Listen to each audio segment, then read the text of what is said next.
Traditional incense, also known as tranrawuta, is a substance burnt to produce a fragrant scent.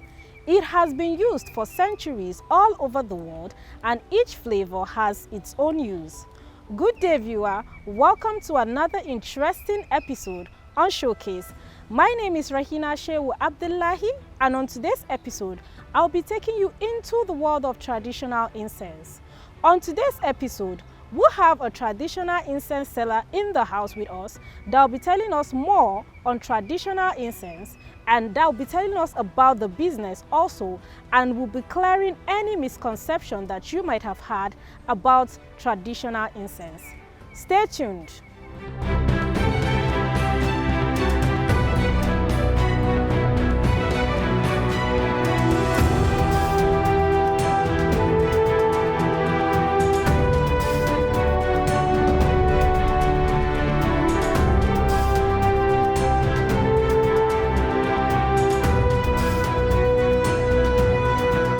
I'm Mariam Adamu Mohammed. Well, I'm born and brought up in Abuja, Ghana Street to be precise, and I'm from Borno State, Maiduguri, Bama local government area. And then throughout my childhood, I've stayed in Abuja. I attended Model Primary School in Maitama, Primary 1 to 6. Then in 2008, I started secondary school. It's still Model Secondary School. It's not far from the primary school, so it's just close. So it's easier for me because my house is a trackable distance from the school. So yeah, then the O level 2 is also the same Model Senior Secondary School, Maitama as well. So I did that between 2011 to 14 years. Then I finished. I lost my mom in the process. I was in SS2 when I lost my mom. It was a tragedy that I did not heal from it. I'm still in pain because when losing one of the parents is something you cannot accept. Like, it's something you just have to live with it. It's painful. So I still feel like it's just happened yesterday. But then everything happens for a reason. I say Alhamdulillah. So going forward, I started university after the tragedy, and then I applied Kaduna State University. So what made me apply Kaduna State University was I went to Kaduna for a wedding, and then I saw that this university was within the GRA areas. All the university mostly in Nigerians, they are like in the bush or somewhere outskirts of any state. So I don't want that. So when I see that Angwarimi is a nice area, I just said, okay, let me go without even knowing what the school looks like, just the environment. That's what I first look at it. And then I applied and I got the admissions.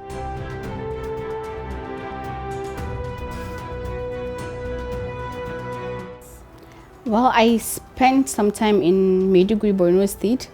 And during that time, I see my neighbors, they burn this incense, and then this fragrance is what captivated my attention. And also at that same time, I met a lady who lost her family members and her livelihood after the Boko Haram, and she was doing this business for a living. So thinking of not to just give her money but to invest in her business, I decided to open the souk. The name of this shop is the Souk Abuja. So what motivated me was to buy from her in wholesale and then sell in retail. In that way, she can have an avenue to make a living. So that is what really motivated me to start. It's like helping people that really needed the help the most.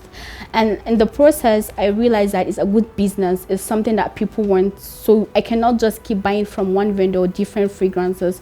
So I decided to buy from different vendors. But at that same process too, since I am from Maiduguri, I know how to do this trial. So we started making our own signatures that is private, something that you cannot get anywhere. You have to come to the shop to get it.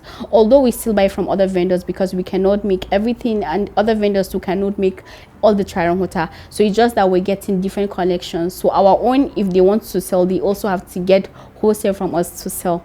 So yes, it's a good business. There's a lot of profit in it.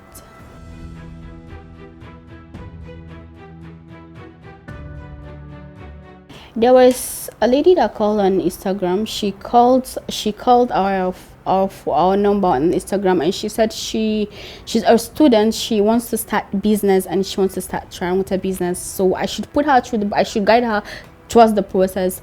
And the first thing I said is, what do you know about trial water? She said she doesn't know anything about it. So I told her, okay, it's not a phone conversation. We need to meet physically and then I'll put you through. So she was a serious person. She came and then I told her, the first thing you need to start when you want to start a business, you need to categorize the target audience based on, you need to segment it. You need to segment the market based on their location, their geography, you know, what they want, lifestyle. So I told her that she needs, it's not just about selling water, but who are you selling to? Those people you are selling to, are they middle class, are they lower class, are they rich, are they wealthy? You know, it's, even the wealthy people, it's not everyone that uses water. So I told her she needs to identify who her targets are. And she said no problem. So we put her through the process and we told her those are the things we need to get, some of the raw materials from Maiduguri, some of them from abroad. So we have everything on ground. So we put her through the process and then we show her how to make it. You know, the first thing you need to do is you need to get, if you're using, I won't even advise someone to use gas. If you have this local coal, you can use coal, or normal, how do you cook traditional, you can use that. And then the first thing you need is sugar. So once you put your pot on the coal, you put your sugar. The quantity of the sugar would determine the quantity of the charanguta you're going to make. So once the sugar has melted, you're going to get your sticks. That is the raw materials for the charanguta. You put it inside, so you turn it. When it has subsided, then you bring it down. That's when the process of using different oat oils comes in. Those are, now this process is very, very, very, very expensive. There are oils that are expensive, there are oils that are cheap. So if you want something that is quality, you need to spend well on it. So once you bring it down, you need the oils, then you mix it. But you just don't mix it immediately you bring it down from the fire, because it's still hot. So you need it to cool down a bit, then you start using your oils. And then once you use your oils, you allow it to soak for 2 weeks, 3 weeks. It can be a month. It depends on what you are really making and the kind of product you want. So each water has a particular process on how you make it.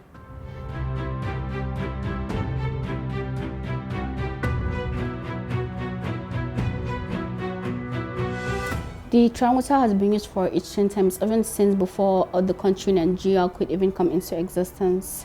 It started in the Arabian Peninsula called this. There is this Arabian tribes called Levantian tribes in West and it's an Arabic country as well. So that's what they use, because they stayed inside desert. There are no houses, so they used what we call agar wood chips.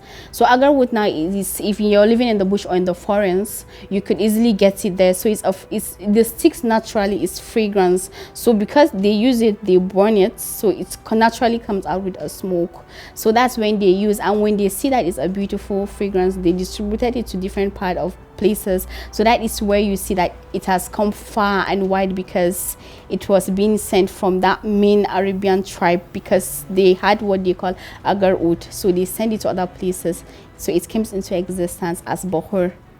So the Arabs now mostly, you can see even in Saudi Arabia, the Kaaba, they go around with the bahur on it, because it's this thing that even if you're angry, the atmosphere there, the fragrance, is something that will calm your mind. You know, it will refresh your thinking. Me, if I'm angry, if I just smell one particular fragrance, I'm like, wow, I'll just forget my angers. I'm really enjoying it, because it's as a business person, the first thing you need to do is you need to do what makes you happy, something that you have passion for. So if helping people is my passion, I think I'm happy doing it. And then fragrance is something that as a woman you need to smell good. So it's all combines of my passion. I'm happy with it and I'm enjoying it, because there's a lot of money in it.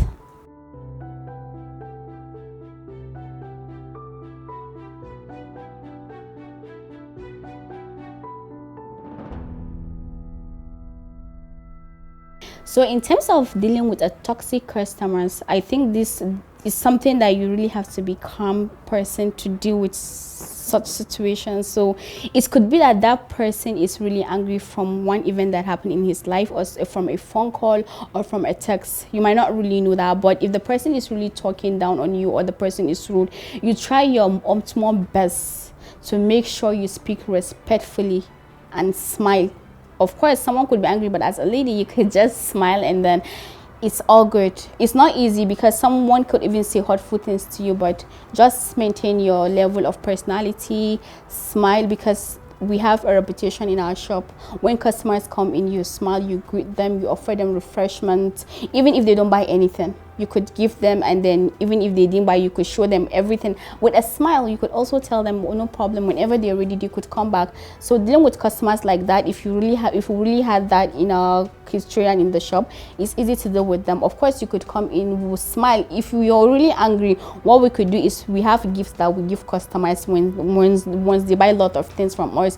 So if you're that kind of customer that is angry, we'll offer you water, we could offer you one a freebie. You can go. If you're really angry, we could walk you to the car, or still smile. We could go extra mile to make sure at least you leave with a smile on your face.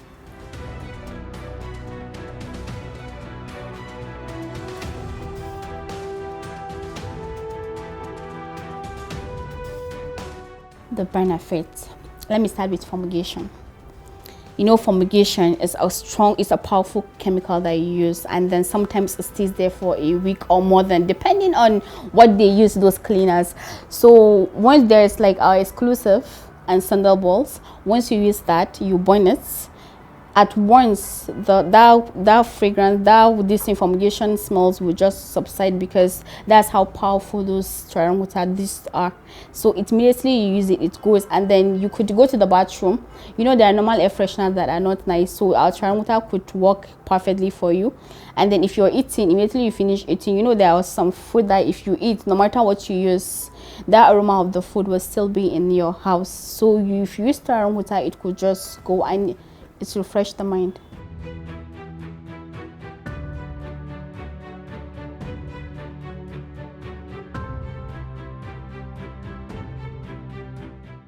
I get them from Maiduguri, Sudan, Chad, India, because there are different fragrances. Each country has its own unique fragrance and unique Taranguta wood that we use. So I get them from there. There are some I get from Kano. So we got them from all part of the world, and they send them to Anna, and they send them to JB Park. So it's easy for us to collect it from our shop. My target audience is everybody that uses Charanguta. So anybody that uses Charanguta, both the poor, the rich, the middle class, old, young, I target them.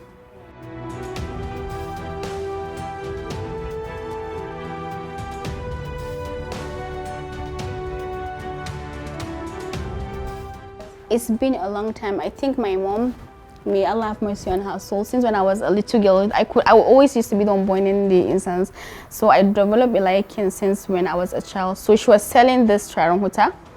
She was selling it, she was making it herself. So it's something I grew up in the family of doing the business. So from there I developed a liking of charanguta. Then she could send me to put it morning and afternoon and evening. So she's always doing me in church. So from then I developed a liking. So when I growing up, especially I started it when she passed away. So the minute when she was alive, I didn't really had the zeal to like start this, because she was doing it. I was helping out. But when she passed away in 2017, I was hurt throughout like a year. So I didn't really put my mind to start anything then. But as time goes by, I just like, it's something my mom was doing and it was a profitable business to her. So let me just take it, and then I started doing it. I can't remember how long, because it's been years. Let's just say 9 to 8 years.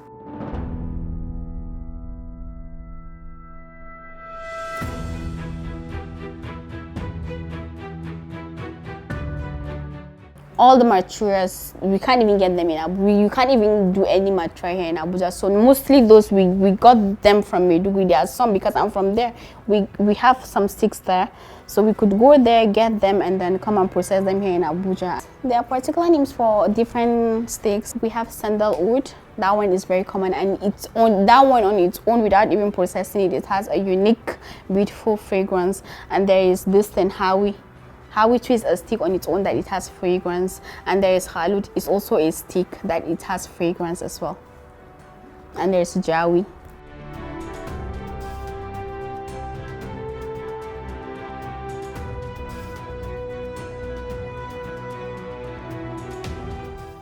Well, when we started this shop, we faced a lot of challenges.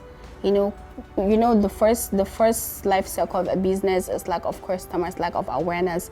Even if you do that advertisement, it's a process that it's gradually going to develop. So at that point, there was really drop in sales because people didn't know we existed, and then it was hard for us. Yeah, it was hard, but I've never really thought of quitting because of what really made me to start the business. And the worst thing that could actually happen to a business person is start a business and then you shut it down. That's the worst thing that can happen. And my course marketing has actually helped me, and also in running the shop, because they guide us through how you keep your customers, how you target them. So I try to analyze what they taught me into the shop, and then it grows the business. So I've not really had the zeal to I want to close the shop because of the motivation I have within me. My everyday motivation is, helping people out there. You cannot help people when you don't have the means to help them. And then being successful is not just about being able to live a wealthy life, dress nice, look good, eat well, sleep in a comfortable place, drive car, but the impact you made on helping people out there, that really what matters to me. But I cannot help some certain people when I don't have the means financially to do so. So me having the idea of I want to make sales, my profit, if I minus my profit, my cost of production, rent and whatnot, then I could use part of it to help other people in it. So that is my motivation. When I come, I don't make sales, I feel bad, because then I know people are out there, they are hungry, they need to eat. There is a lady in Maiduguri that lost all her family members. She depends on herself. You really cannot help some certain people if your business is not growing. So that is my everyday motivation.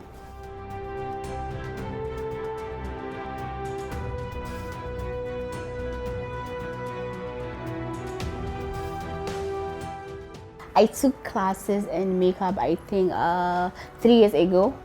I love makeup, so I did that. So if I'm not really into the Charamuta business, although I do the makeup but not full-time, like Charamuta is my full-time business, but if I'm not doing full-time business of Charamuta, I could go into henna. I did this one, by the way.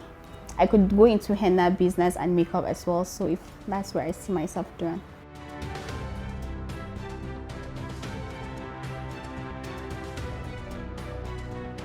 My culture influence my life and my business in different ways. So let me start with the business. The business, is a Charamuta business, and that is one thing Shua Arab is known for. So like I said, growing up, it was something I loved doing. So even the business is part of it. So that culture, my mom is Shua Arab too. So because of that culture is what even made me to have the knowledge of Charamuta in general. So it has helped me in a lot, that there are things that if you are not Shua Arab, you will not know, unless someone that is Shua Arab clearly told you this is not, you will not know. No matter how good you are in business, no matter how good you are in Charamuta business, there are some information that you cannot get or innovate on your own. You can innovate quite alright, but as a Shua Arab person, there is things that is known to us. There's this signature of fragrance Charamuta that if you go to some certain Shua Arab houses, you cannot get it anywhere. You can travel the whole world, but you cannot get that same fragrance in their house, because it's a private niche connection that is made precisely for them. So that person that made it, she's well paid, that she cannot do it for, even if you're going to come and give her 100 million, she cannot do it for you. She has been paid to the level that no amount of money can make her give you what the ingredients she's using for those people.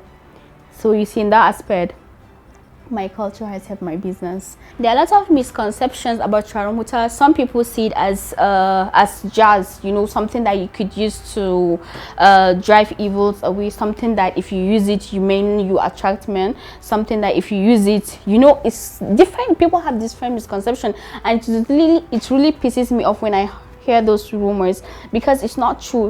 Rumors go everywhere, it's spreads like with wildfire, but you need to do your research. You need to think critically. It's what they are saying through. Just go check the history of Charamuta, for example. You will see that it's really a fragrance. It's nothing more.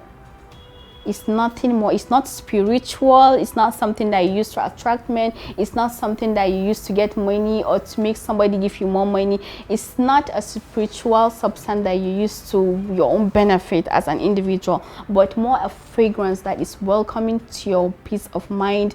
You know, just like air freshener, how it works, that is how we use Trianguta. You can use it on your clothes and wardrobes.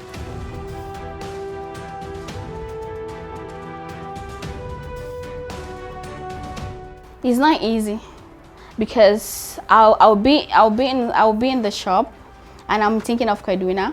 I'll be in Kaduna, I'll be thinking of Abuja because the business is here. So it's not easy, but you know, they are both important. I cannot keep one and take one, or you know, neglect one. I had to like take them both accordingly. So what I do is there's a camera in the shop. It's connected to my phone, so I could see everything and hear. The camera has those voice that whatever you're talking, I could see. So even if you want to turn off the camera, I can see it from my phone. And sometimes I'm in the lecture, I could got calls from the salesperson, and I want, you know, once it's important and then I know where I'm not writing tests, I'll excuse myself. That is if the lecturer doesn't mind, because some lecturers, the minute you walk out of their class, you don't come back. So those that I know I could go out and come back, I'll take excuse, not less than 1 minute. I'll make it as brief as I can and then pick the calls, attend to them, and then come to class. If it's a lecturer that will not allow me to go out, or if what he's saying is really important and I don't want to miss any part of what he's saying, I will reject the call and text them message, and then I'll be listening, although sometimes you could be distracted, but I try my possible best to make sure I balance the two, so I could text them or go out and pick. So if it's really important that I have, my presence has to be in the shop, I had to leave Kaduna and come back to Abuja. Maybe I could come Friday. I don't even have lectures on Friday, so I could come Thursday evening. I could use the train and then come back, then go back on Saturday or Sunday.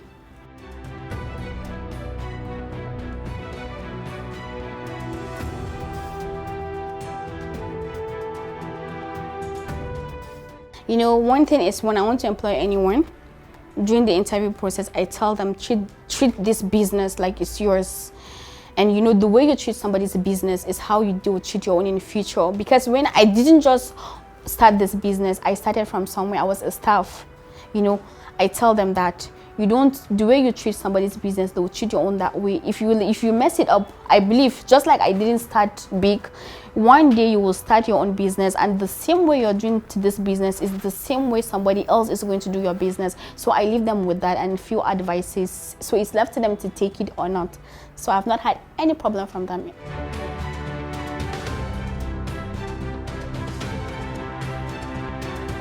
The first thing I'll tell them is patience. Patience, because you could start the first few months or years that you want to start your business, it could be very challenging. Like if you are not somebody that have this zeal that I really want to maintain this business regardless of the outcome, there's profit, there is no profit, I really want to stay, and you maintain your ground on that advice, you will really do it. So you could do that, but then sometimes there is no sale. You really want to make sales, you have to be patient, and prayer. You know, patience and prayer, they help a lot in business. You could start and not pray, and then your business will go downhill. But with prayer and patience, it's really nice. And the most important thing to the entrepreneurs out there is you respect your customers. You just don't say because this person patronized me, he purchased items of 100 or 1 million, I'm okay. You should be looking out for what will make him to come back tomorrow and refer you to other people as well. That is how your business will grow.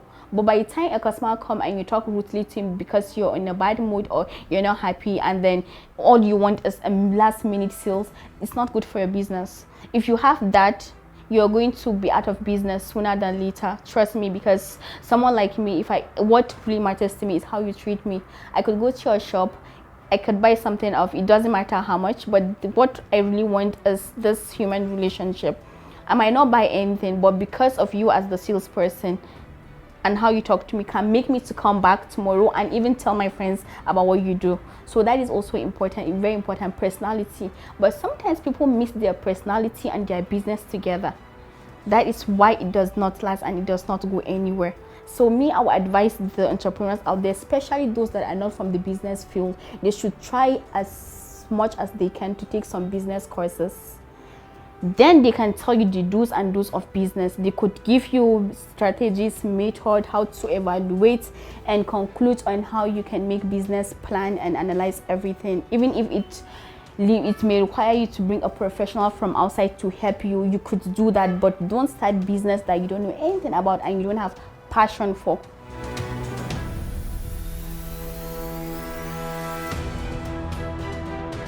I'm going to show you some of our charamuta that we use for clothes, for houses, and for steaming the body. So what I'm going to do first is I'm going to introduce you to special root. And this is special root. Now this is for women to steam their body. You know, after taking your bath, you want to steam your body. Instead of using this normal air freshener, you would burn this and then sit on it for some few minutes, and then you look for a blanket, cover your body and stay there for some minutes. You could stay there for hours if you choose to, and it's very nice and it lasts.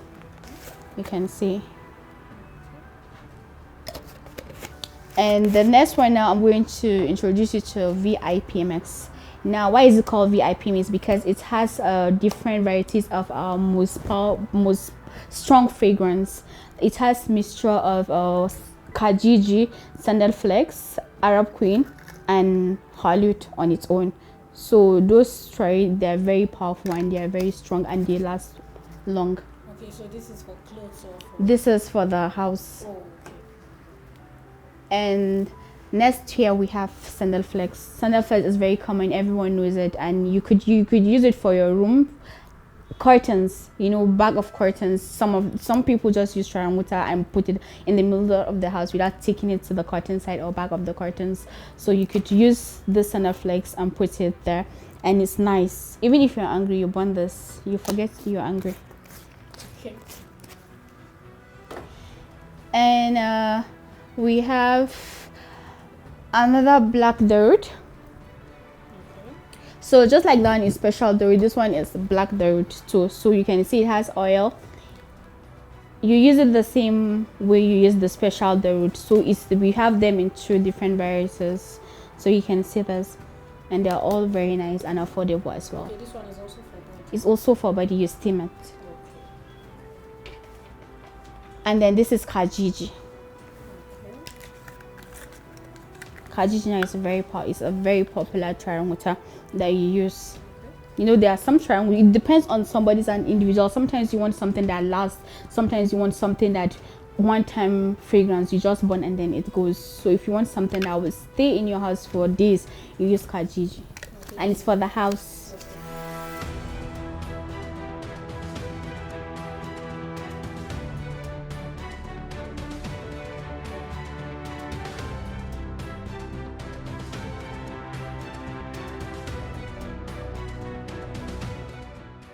With this, we have come to the end on today's episode. I hope that our guest was able to clear any misconception that you might have had about Rarangwuta. Remember, smelling good is a good business. Thank you for watching today's episode. See you next time on another interesting episode on Showcase. My name is Rahina Shehu Abdullahi. Bye for now.